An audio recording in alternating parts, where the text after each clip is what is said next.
Very good. Welcome, everybody. I'm thrilled today to have with us Angela Weinberger. She is an entrepreneur, Global Mobility Yoda, expat coach, and author. She is the founder and managing director of Global People Transitions based in Switzerland. She is on a mission to bring the human touch back into global mobility through digitalization. Angie, as everyone knows her, has lived in and worked in Germany, Switzerland, the UK, India, Australia, and she's the author of the Global Rockstar album, the Global Mobility Workbook, and the Global Career Workbook. Through her company, Global People Transitions, she helps expats and global leaders navigate career transitions and develop what she calls the human side of global mobility. Angie, it's a pleasure to have you here today. Welcome. Thank you so much, Carolina. I'm so glad we are seeing each other again. I know it's been a few days. Actually, we've met, I think, about 6 months ago at Edwin's Cohen Global TV Talk Show, and since then we have been in some of his meetings, right? Yeah, so nice to have you here, Angie. Before we start, can you tell us something about you that people won't find in internet? Okay, Carolina, I decided I want to share a little secret with you because, most of the people, they see me as this like accomplished professional. And I'm usually quite serious about my work. But I think one of the things that people do not know about me is that I grew up as the child of two very idealistic hippie parents. And I think I am probably one of the only people who can say I had a happy childhood. So, my parents, they were young, spirited, and we moved across the country when I was about 7, because my parents had found an announcement in a newspaper to take over a children's home. So that's what they did. We left our hometown, moved across the country. Wow. And my parents took over a children's home, and they were quite young when they did that. Wow. So I imagine you experienced so many different, like sharing your childhood with some other kids. How was that? And actually, I think it's one of the reasons why I am the person that I am today. So first of all, I think, like when I listen to expats and expat spouses, this early expatriation experience, even if it was in the same country, it's kind of different in Germany. When you probably can relate to this, you move to another area, the dialect is completely different. Nobody knows you there, you're a stranger. So it's very similar to being an expat child. I think that was one of the reasons. And then also, because I grew up with so many children, and some of them, honestly, mentally disturbed, a lot of traumatized children as well. I think I developed a very strong tolerance for people and also curiosity for people. So, so I usually don't talk about it. I just felt like I was going to share it with you. That's beautiful. It's beautiful. It's interesting to see how life prepares us for what we finally choose to do. That's really beautiful, Angela. And today, I'd like to ask you about the Global Rockstar Cube. Can you tell us, what is it, how it helps international leaders, and what inspired you to create that? Yeah, okay. So again, I think I have to go back into the roots of my childhood. So we, at home, we listened to a lot of 70s, 80s music when we were young. Because, at that time you had a vinyl record player, sometimes radio, but, technology wasn't as advanced as today. And my dad had this huge record collection. Oh. So in my head, I very often hear old songs, and usually from the US or England. And I have a feeling you shared a similar story recently. We sort of grew up with that culture, but it wasn't our own, but it's sort of, we sort of we learned it through music, through movies. It was sort of ingrained in us in a very, like, let's say, non-threatening way. And that's why, my programs, I don't know, I really like rock music. I like that 70s vibe. I like the whole idea, of people being on a stage. And somehow that transpired into my last book, the Global Rockstar Workbook, my program, the Rock Me Retreat, a Rock Me app. So you have it everywhere. The Rockstar theme is everywhere. And what actually inspired me to the Rockstar Cube, which is a framework, was a project. I just really had to think back. When did I come up with it? It was a project that I was involved with between 2016 and 17. Mm-hmm. It was a well-known merger in the global mobility industry, and not only in the global mobility industry, in the industry in general, between a French firm and a Swiss firm.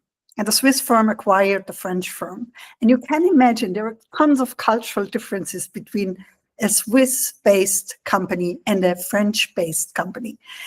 And we only had this very cute, little box for ourselves. We only worked on global mobility transformation and bringing the team together, the policies together, etc. It was a limited scope, but it also was it was almost for me like a playground for a lot of topics that modern leaders deal with today. And then, I was thinking about, so what actually will make this project a success? And then, I planned a lot of things around that framework. So it's brand, clients, process, and team, and then self and community. Because, some of the things that I noticed about myself, but also about a lot of my clients right now, is they have the four under control. Yeah, so they know how to develop a vision, a brand, etc. for their teams. They work on their clients, develop the client base, etc. They can work on process improvement, process enhancement, and making process AI secure and all of that. And most of the time they also know how to lead a team. Okay, sometimes they need my help for that too. But what they often forget is their self. And true leadership always starts with yourself. And then if they have the self under control, the other thing they often is that's the reach to the community. And with the community, I mean, the people in your network, your peers, but also the community outside of your immediate corporate environment. Like, for example, in our profession, it's a whole industry out there, right? So our community would be the global mobility community, but you and I, we also are members of the intercultural community. So there's we're sort of travelers between the worlds. Does that help? Absolutely makes sense. And more, the world is moving on towards that direction, right? We're becoming a global community with no borders. I love the fact that you focus on this importance of well-being and alignment of leaders first. So important. And I imagine, Angela, that with all this experience you have of being in different cultures, living in different countries, you have lived so many transformative experience, I imagine. Could you share any of those that really impact you that you could share with us today? Yeah, Carolina, that's an excellent question. And what I have to tell you is, as it started already with that 7-year-old moving to another location, being away from the family, the bigger family, the grandma, etc. Then, even my first pen friend in the UK, I met at a vacation in Crete. And I was only in grade 4 then.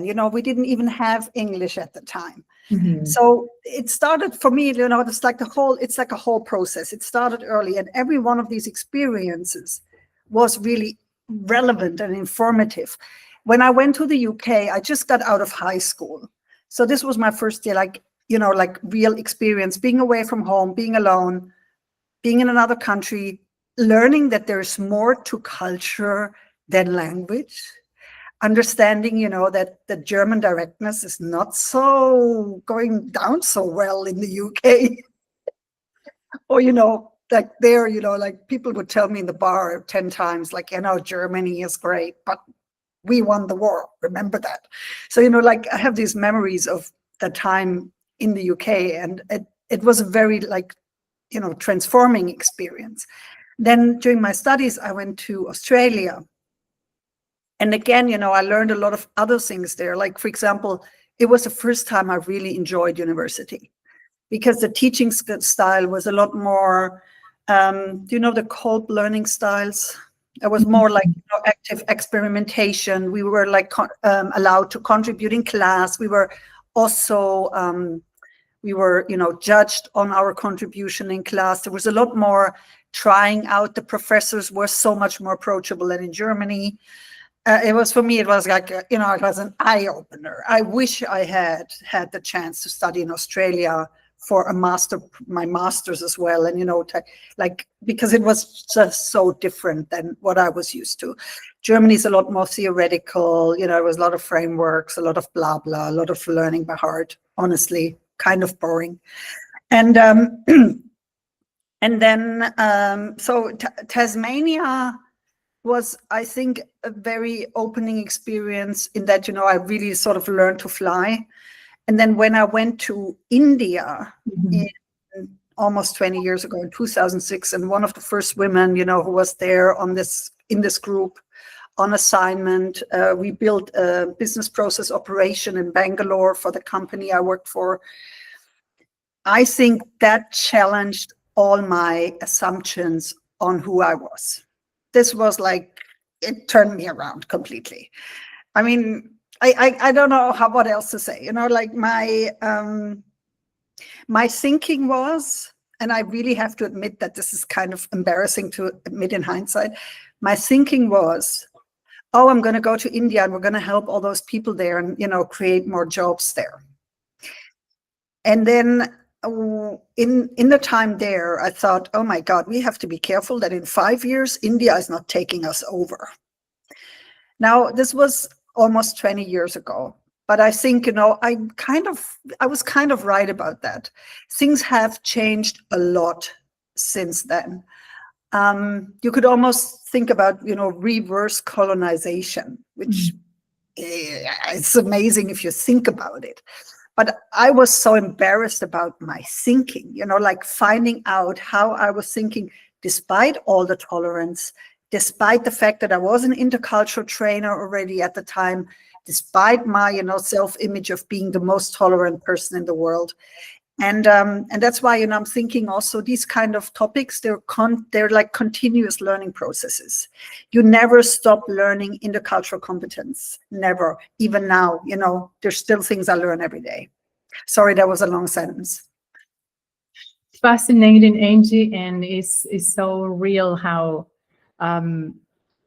going to other cultures, right? You had to look inside so much, like the filters we carry without ourselves, right? When we go to other cultures, thinking things will be in a specific way that we learn, that we absorb, but actually when you get there, then you really start understanding more.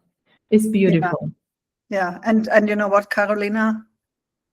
The hardest transition ever was to Switzerland. Really? Mm-hmm. So I went to Switzerland twice in my life. Mm-hmm. The first time after uni for a 1-year internship. And then I couldn't stay because, at that time, Germans couldn't just stay in Switzerland. They would have had to justify why I would need a work permit. And it was hard to justify that for graduate.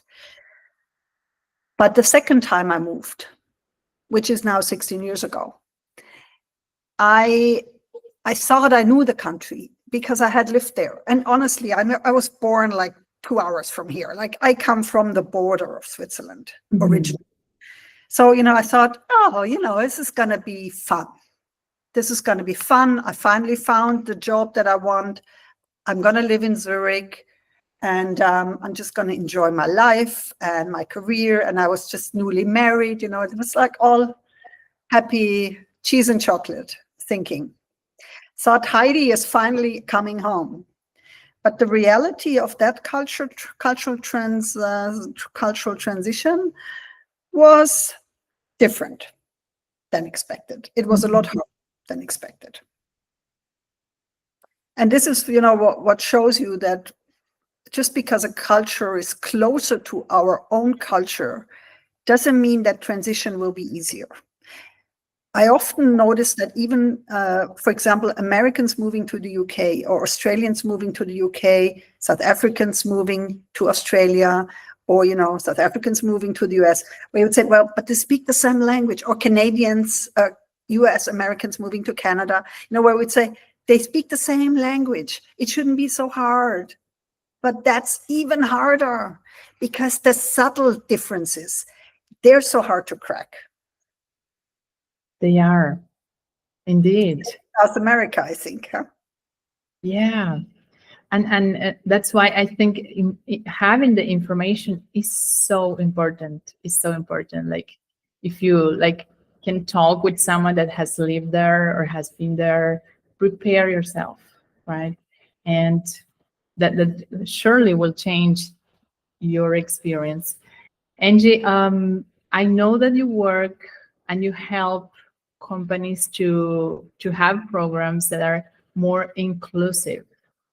I would like you to ask you about this. How can companies design mobility programs that really, truly are inclusive? Like here in Brazil, we have made important legal advances in diversity, inclusion, but structural inequalities persist. And I think this is global. Could you tell us a little bit more about this? So, I'm quite outspoken about the topic of inclusion because I have a feeling that, if we think about inclusion in companies, so when we think about marginalized groups, we can talk about women, we can talk about the LGBTQ plus family. I usually call them rainbow talent. Even, like introverts, or people with a different cultural background, refugees, people with a migration background. Usually, everybody who doesn't belong to the standard alpha male, right now in global mobility is not the target, it's still not in the target group. And why is that? Because the system reinforces itself. So most of the selection systems in global mobility are not based on data and facts. Most of the selection systems are based on informal networks, like everything else in the world. And that puts all the minority groups at a disadvantage. And the problem is, if they're not selected or nominated into these programs, then their careers also don't progress in the same speed as those people who are the mini-me's of the people who are like on the top of the corporate ladder. And that's why I think, we need to have a more sensitive approach. And I think we need to have more data-driven approaches. But at the same time, I also encourage all my clients on the minority talent, basically. I encourage them also to work on their networking skills so that they can circumvent the system that prohibits them from moving up the ladder. And moving up the ladder can also mean to be nominated into mobility programs, to be nominated for assignments, and then, also because of the international experience, be considered for more senior roles.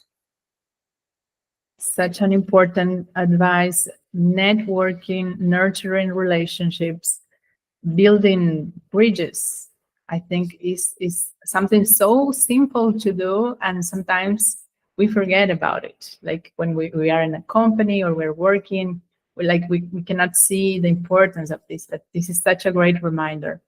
Now, what about leadership and because we know laws are made to hire people, to have more diversity. How can companies help the leaders to really understand this? Because I think they are the ones that can impact more how things work. Are you asking me about diversity and inclusion in general, or especially specifically in global mobility? Oh, it could be about global mobility. I think, so one of the things is like in every selection process, also if you think about modern recruiting. For example, if I was a hiring manager and the shortlist did not present an appropriate number of women, I would go back to HR and say, look, what is this? Yeah. Right. Give me at least 50% women for the job. So hiring managers, host line managers, because usually, the whole system is driven by the host line manager, can ask for a certain quota of either cultural representation, minority representation, female representation, rainbow talent representation. This is the easiest way they can influence the decision makers. And then again, it's all about data, dashboards, and what gets measured gets done. So if there is a policy, like if there's a HR strategy in the company that, we want to bring 30% of women to the board, then, we have to make sure that on the lower level of the junior talent programs in global mobility, we have at least 50% women. Because otherwise, we're never going to get to this level. Right. So also the numbers have to be more realistic and measured. And leadership needs to see how they're progressing or not progressing. Because right now we're going back to about 20 years ago. Sorry, I'm getting frustrated about this. Totally get you. Yes. But the tip about connecting, I think that's very important for us to remember these. Angela, let me just ask you about the future, right? Looking ahead, how do you see global mobility evolving in the next years, in the next 5 years, with the remote work and distributed teams? Yeah, so Carolina, from a functional perspective, I've been a proponent of saying that global mobility, needs to be strategic advice, on a strategic level, maybe even report into a function like business development or the COO function, rather than reporting into HR, because I have a feeling global mobility is limited if it's always under HR. I'm talking about the corporate function. And also, I have a feeling HR is in an existential crisis at the moment. Even the debate about how should we call ourselves, people and culture, human resources, something else, top talent. I think even that debate, it's a continuous discussion about things that honestly aren't that relevant. And our clients, in the meantime, they do most of the work themselves, like the line managers, they do most of the HR work themselves. So what they need are specialists that advise them on topics that they cannot do themselves. And that global mobility is one of those specialist functions. So I think it is needed. The function is really needed, but I think it also needs to get out of that dust of being like a part of HR. Otherwise, it could easily become obsolete because, one of the issues that we see right now already is a big trend. Companies are preferring local to local transfers, international hires over international assignees and short-term assignees. And because of that trend, a lot of the work that used to be done in global mobility or should be done by global mobility managers is done in HR or recruiting. And recruiters and HR professionals, as much as I love my colleagues, but they don't understand the complexity of the work we do. So that's why I honestly think, we should increase the scope, bring more of these relevant topics into our scope. But I've been saying this for 10 years already. Yeah, and remote work and, like everything that belongs into work from anywhere, the policies that are in that. We should have that in our scope and get more support and better staffing to manage the compliance. Absolutely. And I just wanted to advertise you this old book of mine where I'm already talking about this, and also my lectures for the last 10 years. And I've always been talking about this. I'll leave the link for the book here under the video. Such No, important. you don't have to. Oh, I will tell you in a minute why. okay. Sorry. No, that's fine.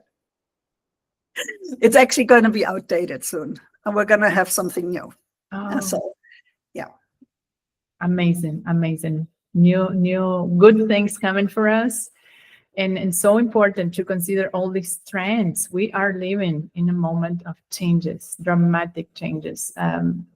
New generations coming into the market, priorities, quality of life, quality of the workplace being prioritized over salaries, right? I know you talk about a lot about the human touch in the workspace. Angela, can you tell us more about how can companies bring more of human touch into global mobility today? Sure, absolutely. Originally, when I started my mission to bring the human touch back into global mobility, that was probably 15 years ago with my company. Yeah, when I started my company, we were in a space, with a lot of relocation management companies, fragmented processes, partially outsourced teams, and for the end user, the expat and their spouse, it was very difficult to understand and felt very fragmented. They would talk to like 10 different people, tell them the same story. It was not very user-oriented. And, I think we need to shift back to a more user-oriented approach in what we do. That's why I have a whole lecture on expat experience design. So for me, human touch means, we cut out the middle person. All of these, people that are involved through technology, we manage to do that and get back from, the global mobility manager, get back to the end user and into the conversation with the end user, the expat and the expat spouse.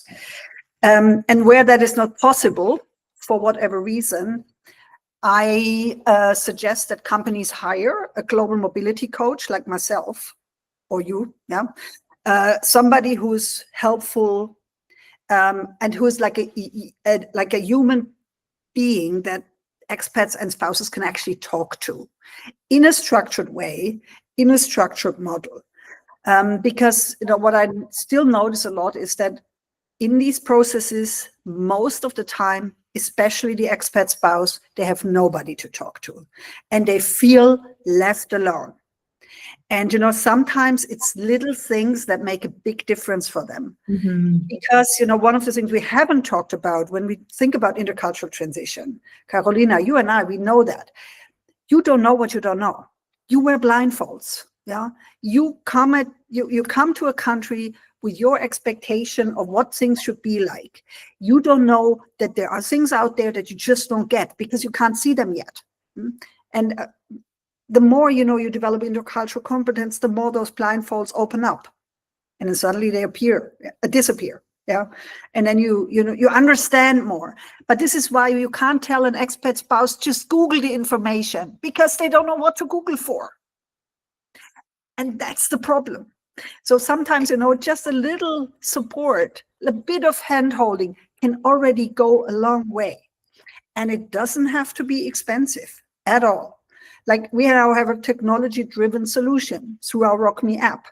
So, people can have me on chat. They can have meetings with me whenever they want. It's all automated.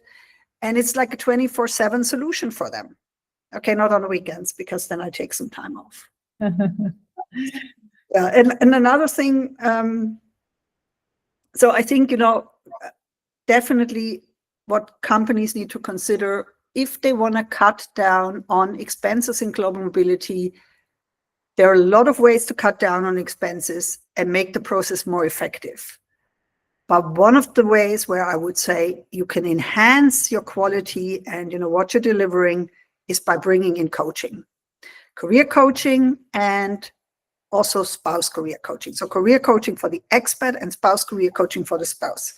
I think that will be a very good benefit to have in the future. Absolutely. There's another thing. Go ahead. Sorry. As you said, small things that will make the difference for these families approaching a new culture, a new country. But sorry. Yeah, and obviously, things like language support would also fall under that. Everything that we talk about under the care aspect. Yeah, also like a 24/7 hotline for emergencies, a provider like International SOS or Crisis 24, somebody they can call when there is a terrorist attack, or when there's a tsunami, or like a turmoil in the country.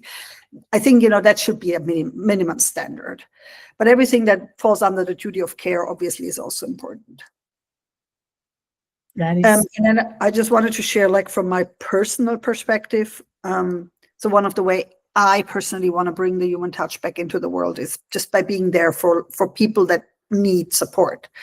So in my private life, I take a bit of I do a bit of pro bono work for companies and NGOs who support refugees and migrants, because I think this is we usually focus a bit on the corporate world, but there are also a lot of refugees and migrants out there who need support, for example, with finding a job. So yeah, amazing.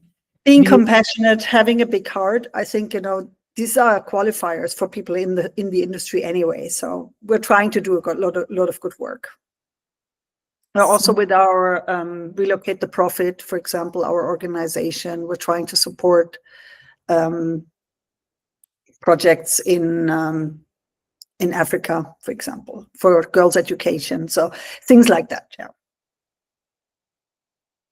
Angie, so many lives touched by your work. I really appreciate, admire. I'm honored to have you here, and I truly understand how this can change the life of a family, because one member of the family that is feeling depressed or feeling anxiety because of being in a different culture, in a different country, and not having someone to talk to. Sometimes it's just these small things. So amazing work. Angie, one more question. If people wants to find more about your work, where to, anything else that you like to share about where we can find more about it? Yes. So first of all, I wanted to mention this other secret about this upcoming book. I'm waiting for more details on publication, etc. And we'll obviously share it also with all of my readers. So this is a global mobility technical book. It's probably called Global Mobility: The Taxation and Management of Internationally Mobile Employees. And I'm currently working on this offline, because I can't focus if I stay online. There's always somebody pinging me on LinkedIn. And you find me basically everywhere. If you Google my name, Angela Weinberger, my website, Global People Transitions. I have a author page too called ngweinberger.ch. And I'm also on LinkedIn, Instagram, YouTube, Facebook. I was on X before it was called X. I'm not actively there anymore, but people can find me usually. Beautiful. I will leave here all the contacts under this video for everyone that wants to learn more about this amazing work Angie is doing, or get in touch with her. Angie, thank you so much for being here today. Thank you for your time, and I'll see you around. It's been a pleasure. Thank you so much, Carolina. Thank you. Bye-bye. Bye.